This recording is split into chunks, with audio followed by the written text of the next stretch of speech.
Hi, all. So, we're going to start with a quick crash course about what the Americas were like before the Spaniards came, because we left off talking about how Columbus has started the Columbian Exchange, and that's going to encourage more Spanish explorers to come and explore. So, in your notes, I would put a subheading like the Native American empires, and then you can see what happened after the Spaniards took over these empires. So here's John Green's crash course on that for you to watch, and then I'll go into my lecture. The Aztecs weren't the first impressive polity in Mesoamerica. That honor would go to the Olmecs or the Mayans, but they were probably the greatest. The Aztecs formed out of an alliance of three major cities in modern day Mexico in about 1430, just 89 years before Cortez and his conquistadors showed up. The Aztec state was very hierarchical, with an emperor at the top and a group of unruly nobles beneath him, just like Europe. And in addition, there was a class of powerful priests whose job it was to keep order in the cosmos. So Aztec religion held that history was cyclical and punctuated by terrible disasters and then would ultimately end with a massive apocalypse. And the job of the priests was to avoid these disasters by appeasing the gods, generally through human sacrifice. The Aztecs extended their control over most of southern Mexico, parts of Guatemala, and the Yucatan, and they demanded tribute from conquered people in the form of goods, precious metals, and people to sacrifice. If you're familiar with the Hunger Games, it won't surprise you to learn that this didn't sit very well with said conquered people. And the fact that the Aztecs were basically ruling over thousands of people who hated them made it a lot easier for Cortez to come in and find allies to overthrow them. All that noted, in less than 100 years, the Aztecs accomplished some amazing things, especially the building of their capital city Tenochtitlan on the site of modern-day Mexico City, which was like Venice in that it was divided and serviced by canals. They also had floating gardens called chinampas, which provided food for the city. Oh, it's already time for the open letter? All right.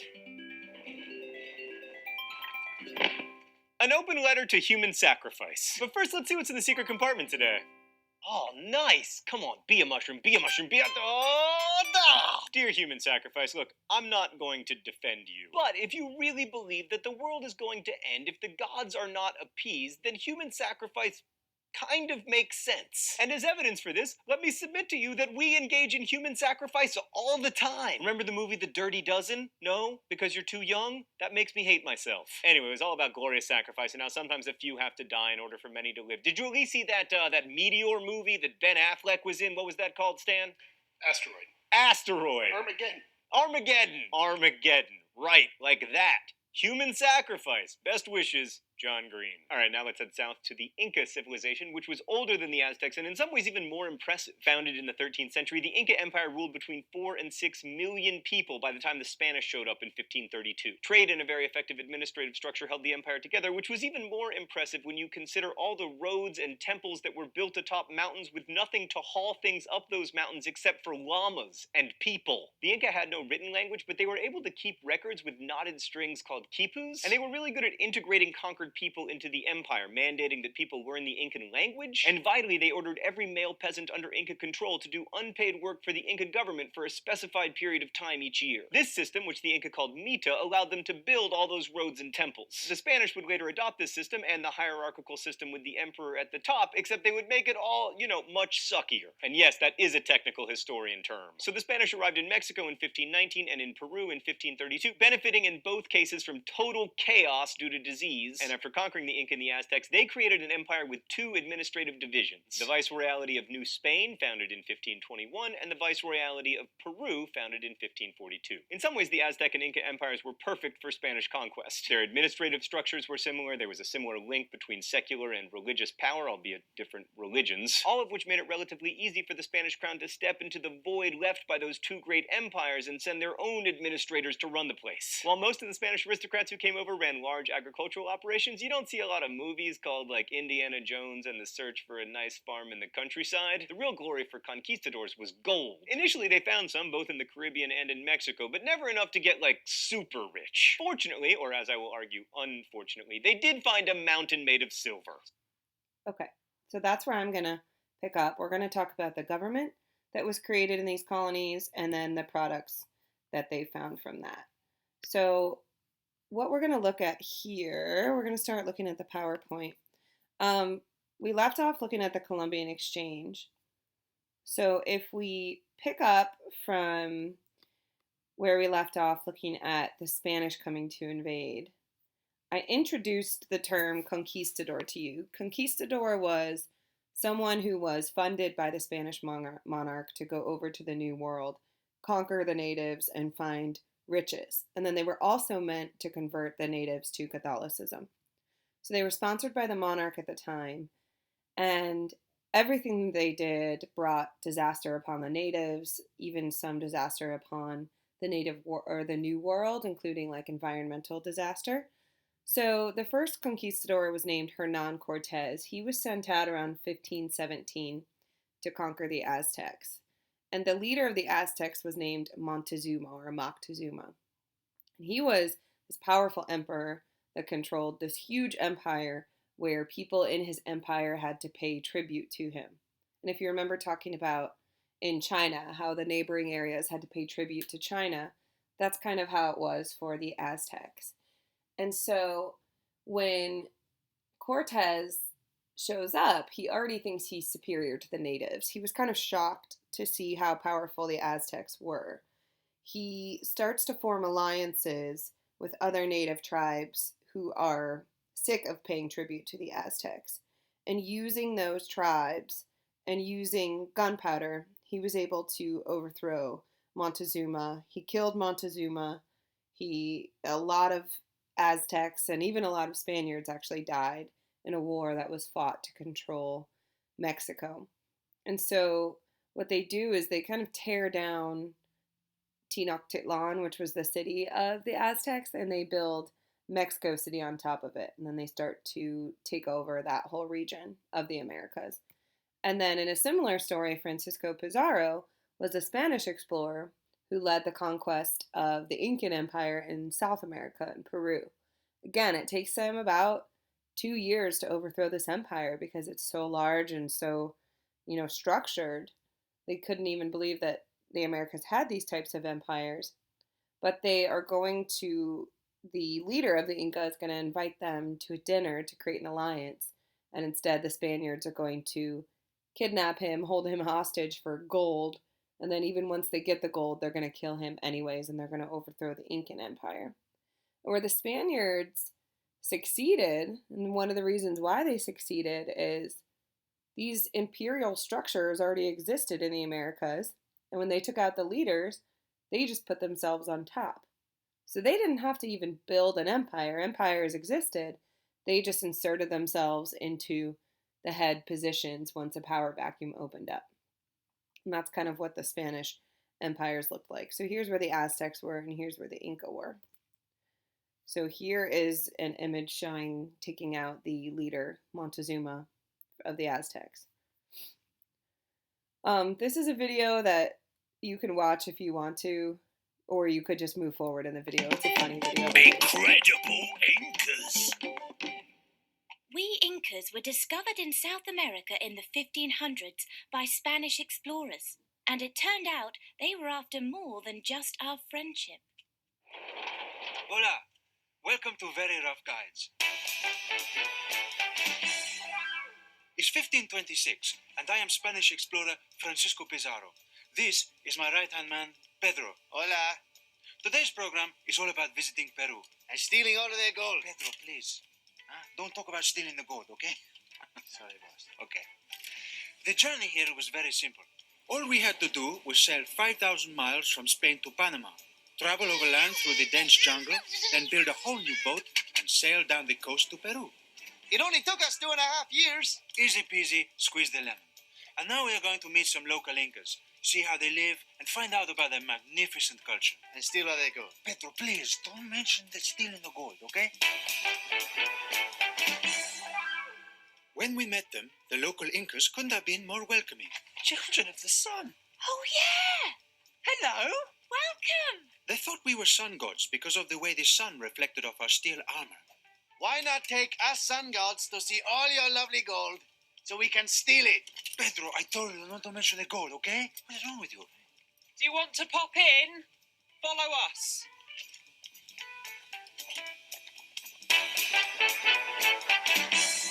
The Incans have some very unusual attitudes to wealth. I'm an Incan chief. I'm very rich. Wonderful. How very rich, exactly? Very rich. I have many wives, many children, many grandchildren. What about gold? Pedro, please. Yes, we've got lots of gold, but I don't see what that's got to do with being rich. Oh, nothing at all. Don't worry about it. It's not a problem. Okay, now I know. It's brilliant. In Peru, there is so much gold, the Incans don't really value it. For them, your family, your followers are your real riches. No, no, don't get used. Okay, gold is worthless. Okay, we're going to go now. So bye. Bye-bye. Nice to meet you. Ta-ta. Okay. Walk, don't run. Well, they seem very nice. I really recommend the visit to Peru. My first trip has only cost me 100,000 pesos. But next time, I will bring extra troops and I will make millions, huh? From stealing all their gold. Shh! What? Don't you push me. Yeah, but you said I would. What? It's okay now. Okay. So, one of the biggest effects that the Spaniards had on the natives was the bringing of disease over to the Americas, specifically smallpox, measles, and influenza. And it's not like they intentionally transferred these diseases. In an article that you guys read, hopefully you saw that, these diseases, the natives were just more susceptible to them. They hadn't had immunity to them. And they also culturally didn't realize that if somebody was sick, you should quarantine them. Instead, whenever somebody was sick, they would almost like huddle around them and try to take care of them. And then the disease just spread rapidly. And we believe that an estimated 90% of Native Americans died purely from disease. So we know sometimes there was some violence, but most Native Americans' deaths were from disease. And so this is a famous picture of Aztecs in Mexico suffering from smallpox. If you want to learn more, you can watch this video. It's on Khan Academy. And then if you want to learn more just about the Columbian Exchange, you can watch this crash course. It's really, really good. In terms of the Spanish colonies, we're going to look at how they governed them and then how they did labor in the Spanish colonies. So here you can see they broke them up into what's called viceroyalties. And what they do is the empire is so large, and obviously the monarchs of Spain can't come over and govern them in person. So they do just like all the other big empires did. They broke all their new territory into different regions or provinces, and they had a governor come rule over them. Their governors were called viceroys. So they call these viceroyalities. So you have the viceroyalty of New Spain that was set up by Cortez. You have viceroyalty of New Granada, New Castile, and then La Plata. And so they continued an aggressive campaign to expand their empire throughout the New World, and they used the pre-existing imperial structures, and then they sent viceroys or governors over to rule over the territory. Their goal was mostly to find gold, export resources back to Spain, and then convert any of the natives to Catholicism. And the whole rest of this lecture, we're going to talk about 3 forms of labor that were used in the New World to farm cash crops or to get silver or gold from the mines. And when we're looking at this labor, the reason the labor happens is with the Columbian Exchange, now there's a huge new supply and demand system. There's something that we're going to talk about later called mercantilism, where the Europeans are banking on getting these cash crops over to Europe so that they could either consume them and use them and eat them, or sell them in a trade market in Afro-Eurasia and make a profit. And all of this supply and demand is going to lead to a huge demand for a labor source to do all of the work. So the main products that we're going to be seeing that are demanded are silver and gold. This is a dye, just like indigo is a dye to dye clothing. This is like a really pretty magenta dye.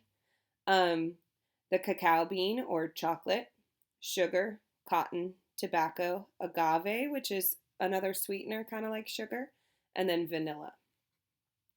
And so one of the main things that was being exported throughout the time and that was making Europeans really rich from the Americas were precious metals, silver and gold. They actually found both silver and gold in the regions that they conquered. Gold, you wouldn't have to mine as much. Gold, they would typically search through like river basins and stuff and kind of try to sift out gold. But silver was typically in higher altitude areas and in mountains, and so they needed a group of people to work in the silver mines. It generated the most wealth for Spain. They found the most famous silver mountain in a city that they called Potosi, which was in Bolivia. And it increased this idea of mercantilism where the colonies are existing just pretty much for the benefit of the mother country. So you find these mines in Bolivia or in South America, but it's not the people in South America that are going to become rich. It's the people who colonized it, which is Spain. So Spain's going to become incredibly rich through this founding of silver. And when we're looking at labor systems, every labor system that we're going to look at is going to be what we call a coerced labor system. And you should write down that coerced just means forced. The first labor system we're going to talk about, the first one out of three, is called Mita. Mita was a system that already existed in the Incan Empire. Mita was used in Peru by the Incan Empire to do building projects or to maintain their road systems. So in the Incan Empire, they used this Mita system, and it was basically in every village or tribe that belonged to the Incan Empire. They were mandated or required to send their males to the Incan Empire, the Incan leader, and then those males were sent out to do work to maintain the Incan Empire, and they only had to work for about 2 to 4 months, and only once in every 7 years, and they even got paid a little bit. So this Mita labor system worked really, really well to maintain the roads and the infrastructure in the Incan system. Well, when the Spaniards learned about this, they said, oh, great, we can use this already existing labor system, and instead of having them build roads, we can just have them required to work for us, and we can send them into the silver mines to mine gold for us. So the Spaniards pretty much adopted the Mita system, but they're going to use the labor for their own riches. So it becomes this coerced or forced labor system where Incan villages had to send a percentage of their male population to do work in the silver mines for the Spaniards. And so the Mita system was taken as a use of, labor systems that were already there, but now it becomes almost like a forced slave-like system where these Incan tribes are forced to go and work in the silver mines. Work was not easy in the silver mines. A lot of natives died because of breathing conditions, mercury poisoning, and it was just very, very hard work. Sometimes mines would collapse. So this system was not good for the Incan people. It's going to lead to a lot of death. It's very, very dangerous work. Silver, however, becomes one of the first traded global commodities or worldwide commodities at the time. It's taken from the silver mine to the coast, and then Spanish galleons, Spanish ships, are going to ship them either back to Europe, and then from Europe it's going to be used in Spain or traded throughout Afro-Eurasia, or it's going to be taken across the Pacific, and it's going to be traded with one region that really, really wanted silver, and that region was China. China had tried using paper money. I don't know if you remember flying cash. It didn't work. It would fly away. And they wanted to go back to a system where they were using metal coins, but their mines, their copper and bronze mines, were running low. So they're going to really, really want access to this silver. And the Spaniards are going to take silver over to China and trade it for Chinese luxury goods like silk, tea, and porcelain. China would demand access to that silver, and eventually it became China's main form of currency, including the fact that Chinese now had to even pay all their taxes in silver. Silver was one of the few things that China wanted. Spain was able to pretty easily take silver to China because they had already explored that way. You don't necessarily need to know this explorer, but he's pretty famous. His name was Ferdinand Magellan, and his task from the Spanish monarch was to find a Spanish way to the Indies.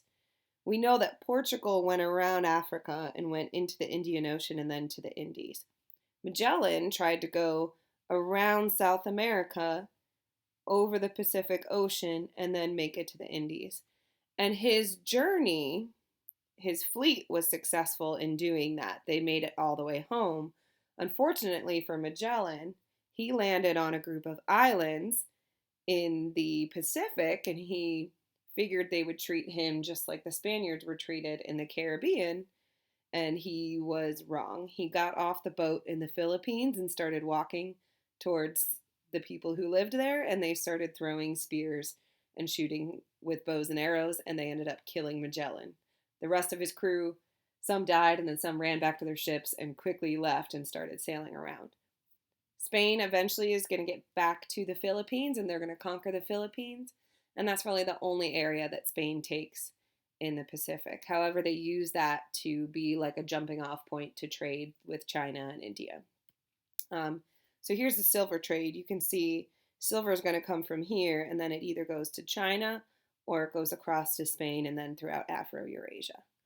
The major resource used in the Spanish colonies were, however, agricultural. And they were coming from a lot of these islands here that had a good climate for growing crops, and a lot of Central America, and then a little bit of the region of Mexico. And the first labor system that they're going to use in these agricultural areas is called the encomienda system. On the encomienda system, you use a large plantation that they called a hacienda. It was this large plantation with a lot of farmland to grow cash crops. Encomienda was a system, a Spanish labor system in the New World that's kind of exactly like European feudalism. I want you to put in your notes that it's like European feudalism. And what it does is the Spanish monarch is going to give land grants to Spaniards to go and settle specific territories of land in the New World. And then on that land, those people are also granted with a number of Native Americans who would be doing labor for them. And so that labor was indigenous Americans doing the labor. The encomenderos, or the Spaniards, were charged with protecting the natives from pirates or anybody invading and converting them to Catholicism. And then in return, the natives would work the land and give them part of what they worked. And so this is exactly like European feudalism, just seen in the New World and using indigenous labor. And what they were supposed to do, you could see here, it looks just like a manor, like you learned from feudalism. They were told by the Spanish monarchs to treat the natives well. They all converted the natives. They did like mass baptisms to convert the natives to Catholicism. And then they viewed the natives as like precious sheep to look over and to take care of. But some Spaniards were treating them horribly. And so in the next clip, I'm going to show you like a couple of videos of someone reading this letter. This is a famous letter that was sent by a friar, a Catholic, who was sent over to the New World to convert people to Catholicism. And when he was there, he saw how horrible some of the encomenderos, or the landowners, were treating the natives. When he sent this letter back to the King and Queen of Spain, they're going to send millions of letters and laws back to the New World telling the Spaniards, you need to stop treating the natives like you're treating them. So here's some quotes, and then I want to play these videos so you can see what he's going to read out some of these quotes. Yet into this sheepfold, into this land of meek outcasts, there came some Spaniards who immediately behaved like ravening wild beasts, wolves, tigers, or lions that had been starved for many days, killing, terrorizing, afflicting, torturing, and destroying the native peoples, doing all this with the strangest and most varied new methods of cruelty, never seen or heard of before, and to such a degree that this island of Hispaniola, once so populous, having a population that I estimated to be more than 3 millions, has now a population of barely 200 persons. Yet into this sheepfold, into this land, low, wide gallows on which they hang victims' feet almost touched the ground, stringing up their victims in lots of 13, in memory of our Redeemer and his 12 apostles, then set burning wood at their feet and thus burn them alive. When tied to the stake, the cacique, or chieftain, Hatway, a very important noble, was told by a Franciscan friar about the God of the Christians and of the Articles of Faith, and he was told what he could do in the brief time that remained to him in order to be saved and to go to heaven. The chieftain, who had never heard any of this before, and was told he would go to hell, where if he did not adopt the Christian faith, he would suffer eternal torment, asked the Franciscan friar if Christians all went to heaven. When told that they did, he said he would prefer to go to hell. Mm-hmm. Okay. So when the monarchs got this letter, they outlawed slavery of Native Americans. And by 1542, the encomienda system was completely abolished. But the demand for goods was not abolished. So they needed to find a new form of labor. They tried to use Europeans to labor, and Europeans were lazy and they couldn't get enough of them to come over. They couldn't use natives anymore. And so they looked to a pre existing system that existed with the Portuguese on the west coast of Africa, and that system was African slavery. Um, the slave trade is initially going to be controlled by the Portuguese, and the Spanish crown is going to issue licenses to some of their own merchants to start trading slaves across the Atlantic and bringing them to the New World. And this new system of slavery, I know that you guys know what slavery is, but we're going to call the system of African slavery a term called chattel slavery. And chattel slavery is the type of slavery where people are treated as if they are a commodity or someone's personal property. And that person owns them and buys them and sells them as commodities. The vast majority of the slaves that we're going to be looking at in this time period are going to be working in agricultural settings, and it's mostly going to be on sugar plantations in Brazil and on the Caribbean islands. Both of those combined are going to bring in about 6 million slaves from West Africa. And if you just want to add into your notes or on one of your maps, we know that Brazil was given to Portugal in the Treaty of Tordesillas, and around 1500 they're going to start to colonize Brazil, and at the same time we see the Spaniards building their huge empires in Mexico, the Caribbean, and the west coast of South America. You do not need to write this down. This is just an example of the number of slavery. So Brazil starts importing slaves slowly, and then by the end of their colonial age, around the 1800s, they're going to have 4 million slaves in Brazil. In the Spanish colonies in 1501, the first slaves are going to be brought into the island of Hispaniola. The Spanish are going to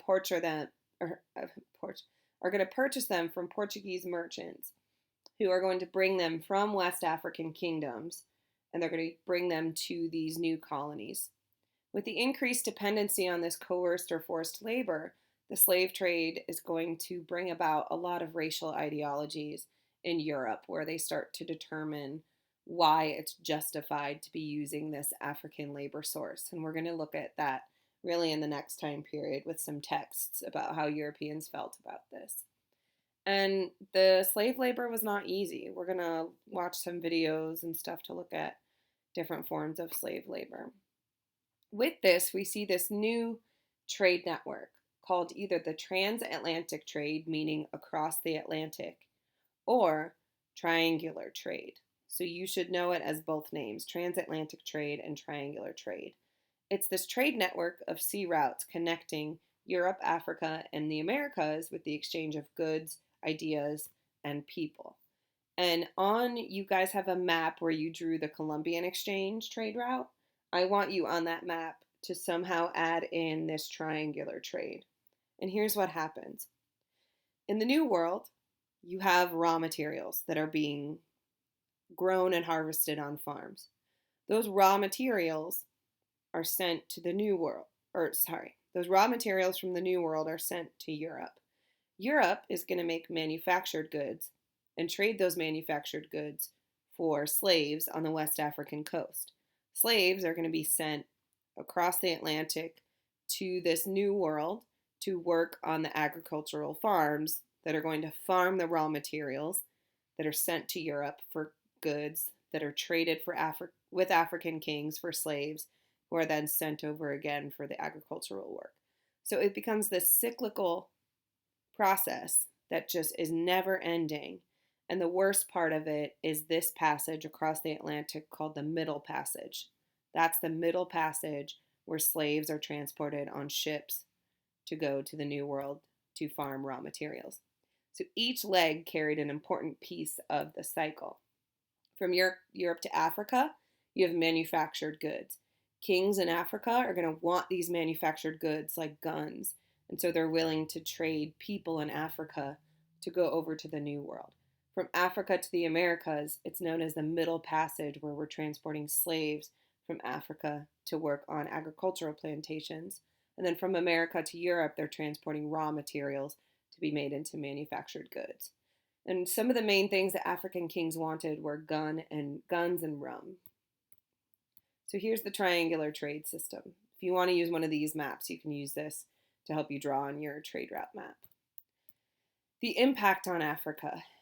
Europeans are going to manipulate a lot of the tribal communities and a lot of the political institutions where Africans are starting to form kingdoms and wanting to expand. So a lot of African kings, not a lot, I would say a few large African kingdoms are willing to raid their neighbors and take them into slavery in exchange for these European goods. It increases the wealth of a few kingdoms. We're going to look at these when you guys come back from break. We're going to do like a case study on these kingdoms to see how they expanded through the slave trade. We see a couple issues in Africa because of this. With a lot of the men being taken for the slave work, it was a lot of African men being taken. There became a huge gender imbalance on the west coast of Africa, where a lot of tribes are left now with like only women and they can't continue to populate their areas. We also see the introduction of firearms to a group where we see power struggles. And so a lot of violence and conflict is going to happen in Africa because of this quick introduction of firearms. So here are some of the kingdoms that are going to trade a lot of slaves there. And then you guys know Kingdom of Congo down there is going to be one of those regions too. So I'm going to play this video, and when I'm done,